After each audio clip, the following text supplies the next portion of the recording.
Jeremiah 44. The word that came to Jeremiah concerning all the Jews who lived in the land of Egypt, who lived at Migdol, and at Taphanes, and at Memphis, and in the country of Pathros, saying, Yahweh of armies, the God of Israel, says, You have seen all the evil that I have brought on Jerusalem, and on all the cities of Judah. Behold, today they are a desolation, and no man dwells in them. Because of their wickedness which they have committed to provoke me to anger, in that they went to burn incense, to serve other gods that they didn't know, neither they, nor you, nor your fathers. However, I sent to you all my servants the prophets, rising up early and sending them, saying, Oh, don't do this abominable thing that I hate. But they didn't listen, and didn't incline their ear. They didn't turn from their wickedness to stop burning incense to other gods. Therefore my wrath and anger was poured out, and was kindled in the cities of Judah, and in the streets of Jerusalem, and they are wasted and desolate as it is today.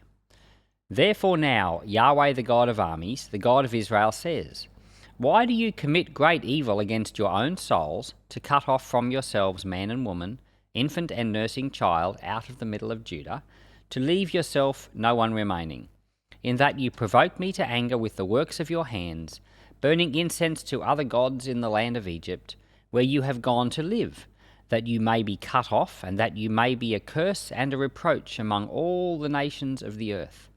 Have you forgotten the wickedness of your fathers, and the wickedness of the kings of Judah, and the wickedness of their wives, and your own wickedness, and the wickedness of your wives, which they committed in the land of Judah and in the streets of Jerusalem? They are not humbled even to this day, neither have they feared, nor walked in my law, nor in my statutes that I set before you and before your fathers. Therefore Yahweh of armies, the God of Israel, says, Behold, I will set my face against you for evil, even to cut off all Judah. I will take the remnant of Judah, that have set their faces to go into the land of Egypt to live there, and they will be consumed. They will fall in the land of Egypt. They will be consumed by the sword and by the famine. They will die, from the least even to the greatest, by the sword and by the famine. They will be an object of horror, and astonishment, and a curse, and a reproach. For I will punish those who dwell in the land of Egypt, as I have punished Jerusalem, by the sword, by the famine, and by the pestilence, so that none of the remnant of Judah, who have gone into the land of Egypt to live there, will escape or be left to return to the land of Judah, to which they have a desire to return to dwell there, for no one will return except those who will escape. Then all the men who knew that their wives burned incense to other gods, and all the women who stood by a great assembly, even all the people who lived in the land of Egypt in Pathros, answered Jeremiah, saying, As for the word that you have spoken to us in Yahweh's name, we will not listen to you. But we will certainly perform every word that has gone out of our mouth, to burn incense to the Queen of the Sky, and to pour out drink offerings to her, as we have done, we and our fathers, our kings and our princes, in the cities of Judah, and in the streets of Jerusalem. For then we had plenty of food, and we were well, and we saw no evil. But since we stopped burning incense to the Queen of the Sky, and pouring out drink offerings to her, we have lacked all things, and have been consumed by the sword and by the famine. The women said, When we burned incense to the Queen of the Sky, and poured out drink offerings to her, did we make cakes to worship her, and pour out drink offerings to her without our husbands? Then Jeremiah said to all people, to the men and to the women, even to all the people who had given him an answer, saying, The incense that you burned in the cities of Judah and in the streets of Jerusalem, you and your fathers, your kings and your princes, and the people of the land, didn't Yahweh remember them, and didn't it come to mind? Thus Yahweh could no longer bear it because of the evil of your doings, and because of the abominations which you have committed. Therefore your land has become a desolation and an astonishment and a curse without inhabitant, as it is today, because you have burned incense and because you have sinned against Yahweh, and have not obeyed Yahweh's voice, nor walked in his law, nor in his statutes, nor in his testimonies, therefore this evil has happened to you, as it is today. Moreover, Jeremiah said to all the people, including all the women, Hear Yahweh's word, all Judah who are in the land of Egypt. Yahweh of armies, the God of Israel, says, You and your wives have spoken with your mouths, and with your hands have fulfilled it, saying, We will surely perform our vows that we have vowed, to burn incense to the Queen of the Sky, and to pour out drink offerings to her. Establish then your vows, and perform your vows. Therefore hear Yahweh's word, all Judah, who live in the land of Egypt. Behold, I have sworn by my great name, says Yahweh, that my name will no more be named in the mouth of any man of Judah in all the land of Egypt, saying, As the Lord Yahweh lives. Behold, I watch over them for evil, not for good. And all the men of Judah who are in the land of Egypt will be consumed by the sword and the famine until they are all gone. Those who escape the sword will return out of the land of Egypt into the land of Judah, few in number. All the remnant of Judah who have gone into the land of Egypt to live there will know whose word will stand, mine or theirs. This will be a sign to you, says Yahweh, that I will punish you in this place, that you may know that my words will surely stand against you for evil. Yahweh says, Behold, I will give Pharaoh Hophra, king of Egypt, into the hand of his enemies, and into the hand of those who seek his life, just as I gave Zedekiah, king of Judah, into the hand of Nebuchadnezzar, king of Babylon, who was his enemy and sought his life. Okay, this chapter 44, is considered to be the last prophecy that Jeremiah gives. And you're thinking to yourself, well, hang on, the book of Jeremiah's still got like another 8 chapters to go after this one. This can't be the last prophecy. Well, it is. Or at least it's considered by pretty much everyone to be the last prophecy, because the book of Jeremiah is not in chronological order. It's a complete mishmash. The book of Jeremiah was ordered for literary reasons, or Jeremiah is the one who did a lot of this, and but the prophecies are not in the order that he received them all. One of my friends who's a minister in another church, he told me that when he was studying the book of Jeremiah at Bible college, at seminary, that one of the tasks they had to do was to go through the book of Jeremiah and try to put it into chronological order. That would be a fun job. So anyway, the point is that this chapter is actually the last prophecy of Jeremiah, even though we're not at the end of the book yet. So Jeremiah, he prophesied in the land of Jerusalem and Judah for all these years, many, many years, during the reigns of like 4 different kings. And eventually Jerusalem was destroyed, and he was dragged off into Egypt, and this prophecy is in Egypt. So it's right at the end of his ministry. And this prophecy is at a time when, you would think that all these people in Egypt had seen everything that went on in Judah and Jerusalem, and they would have said, wow, the Lord, and they would have heard all of Jeremiah's prophecies from before and would have seen that they came to pass. And you would have thought that they would have said, we've learned our lesson and we're going to do things God's way. But this prophecy is at a time, or this word from the Lord is at a time when they're actually sacrificing, they're having a festival or a feast day to the Queen of the Sky. That's what this translation says. Different translations say the Queen of Heaven. And I did try to work out who was this Queen of Heaven. Got some different answers from different places, but they all agree that it was some type of other god. Some sources said it was an Egyptian god. Some sources said it was a Canaanite god, like Asherah. They used to worship the Asherah poles, the Ashtoreths. I'm not sure which one it was, but it's some type of a female god or goddess. They've gone down to Egypt. Egypt has its own great collection of gods. And of course, Israel, the Canaanites, they had their own collection of gods. And it seems like they didn't learn the lesson. They've gone down to Egypt to get away from the problems.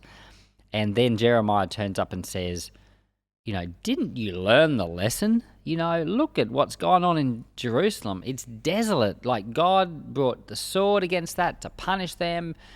And what they say is, in this chapter, I think it's quite interesting.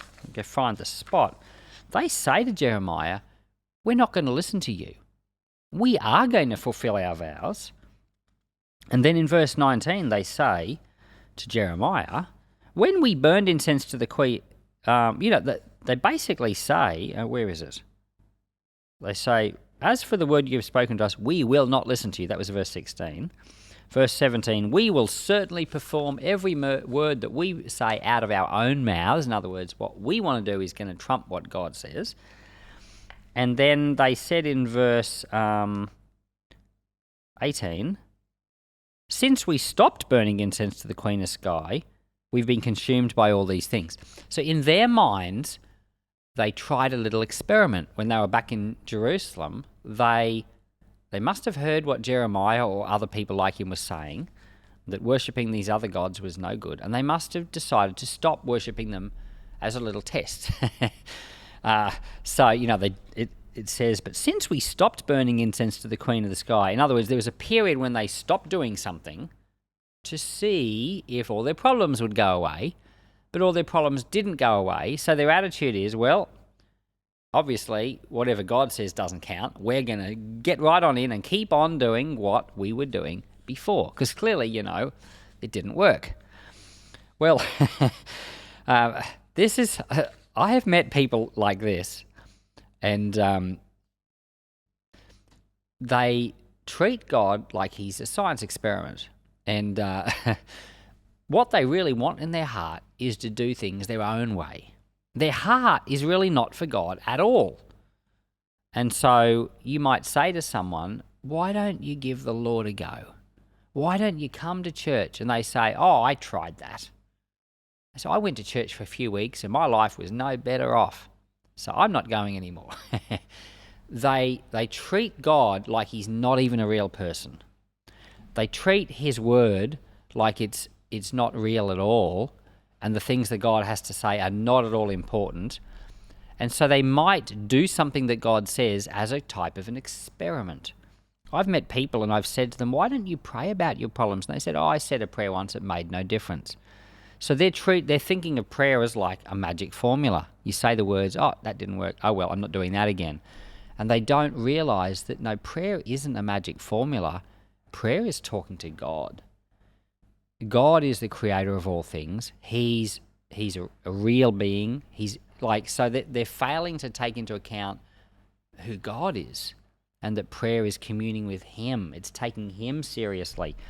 And so these people here have done this type of an experimental thing.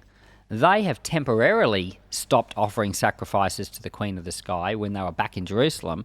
It didn't solve their problems. So now they've decided, we're not paying any attention to God. We're going to do it. So the chapter finishes by Jeremiah saying, well then, if that's what you've decided to do it. Establish your vows. Perform your vows. That was verse 25. And then he says, however, you go and do what you said you're going to do, but this is what God's going to do. He's going to destroy you. He said, every man of Judah who's down here in the land of Egypt is going to be destroyed. And he said there's going to be a sign. And there's some places in the Bible where God gives signs, and here's one of them. And he says, Pharaoh Hophra, king of Egypt. There's not a lot of pharaohs in the Bible that get named. This one gets named, Hophra. He will be handed over to his enemies who will take his life.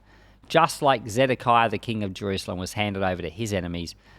And so that is what happened. Zedekiah in Jerusalem was handed over to Nebuchadnezzar, who carted him off, poked his eyes out, and took him off to prison for the rest of his life. And Pharaoh Hophra, now after reading this, I had to look it up. Pharaoh Hophra, he was handed over to his enemies. In fact, his enemies, the Greek writer Herodotus writes what happened to Hophra, and he says that the enemies of Hophra were not enemies from another country. They were enemies from within his own country. They got their hands on him, and they killed him. So the sign was fulfilled, just as Jeremiah said. So if I was to think about what's the whole point of this chapter for you and I think the whole point's really clear, that we need to not look at God as a kind of a means to an end for ourselves.